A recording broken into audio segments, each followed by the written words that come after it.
ಬೆಂಗಳೂರು ಕರಗ ಆಚರಣೆಗೆ ರಾಜ್ಯ ಸರ್ಕಾರದಿಂದ ಹಣ ಬಿಡುಗಡೆ ಮಾಡಿಲ್ಲ ಎಂಬ ವಿಚಾರಕ್ಕೆ ಸಂಬಂಧಿಸಿದಂತೆ ಬೆಂಗಳೂರು ದಕ್ಷಿಣ ಕ್ಷೇತ್ರದ ಸಂಸದ ತೇಜಸ್ವಿ ಸೂರ್ಯ ಸರ್ಕಾರದ ವಿರುದ್ಧ ಆಕ್ರೋಶ ವ್ಯಕ್ತಪಡಿಸಿದ್ದಾರೆ.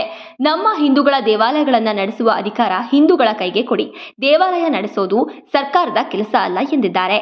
ನಮ್ಮ ರಾಜ್ಯದಲ್ಲಿ ಮಸೀದಿ ನಡೆಸುವ ಹಕ್ಕು ಮುಸ್ಲಿಮರಿಗಿದೆ, ಹಾಗೆಯೇ ಚರ್ಚ್ಗಳನ್ನು ನಡೆಸುವ ಹಕ್ಕು ಕ್ರಿಶ್ಚಿಯನರಿಗಿದೆ.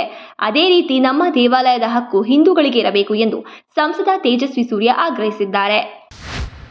10 ವರ್ಷಗಳಷ್ಟು ಹಳೆಯದಾದ ಕರ್ನಾಟಕ ಜಾತಿ ಗಣತಿ ವರದಿ ಜಾರಿಗೆ ವಿರೋಧ ಕೇಳಿಬರುತ್ತಿದೆ. ಶತಾಯಗತಾಯ ಒತ್ತಡ, ಚರ್ಚೆ ಬಳಿಕ ಸಿಎಂ ಸಿದ್ದರಾಮಯ್ಯ ನೇತೃತ್ವದ ರಾಜ್ಯ ಸರ್ಕಾರ ಜಾತಿ ಗಣತಿ ವರದಿ ಬಿಡುಗಡೆಗೆ ತೀರ್ಮಾನಿಸಿದೆ.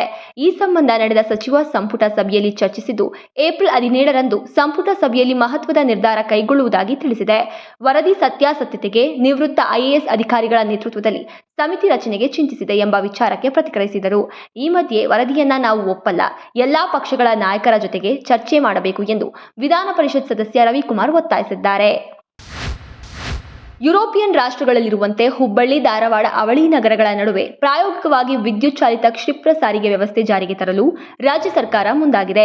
ಏಕಕಾಲಕ್ಕೆ 250 ಜನ ಪ್ರಯಾಣಿಸಬಹುದಾದ ಈ ಆಧುನಿಕ ಸಾರಿಗೆ ವ್ಯವಸ್ಥೆಯನ್ನು ಅನುಷ್ಠಾನಗೊಳಿಸುವ ಕುರಿತು 3 ತಿಂಗಳೊಳಗೆ ವಿವರವಾದ ಯೋಜನಾ ವರದಿ ಸಿದ್ಧಪಡಿಸಲು ಮುಖ್ಯಮಂತ್ರಿ ಸಿದ್ದರಾಮಯ್ಯ ಅವರು ಅಧಿಕಾರಿಗಳಿಗೆ ಸೂಚನೆ ನೀಡಿದ್ದಾರೆ. ಈ ಮೂಲಕ ಹುಬ್ಬಳ್ಳಿ, ಧಾರವಾಡ ನಡುವೆ ಹಾಲಿ ಜಾರಿಯಲ್ಲಿರುವ BRTS ಬಸ್ ವ್ಯವಸ್ಥೆಗೆ ಕೊನೆಯ ಮೊಳೆ ಹೊಡೆಯಲು ಎಲ್ಲಾ ಸಿದ್ಧತೆಗಳು ಪೂರ್ಣಗೊಂಡಂತಾಗಿದೆ.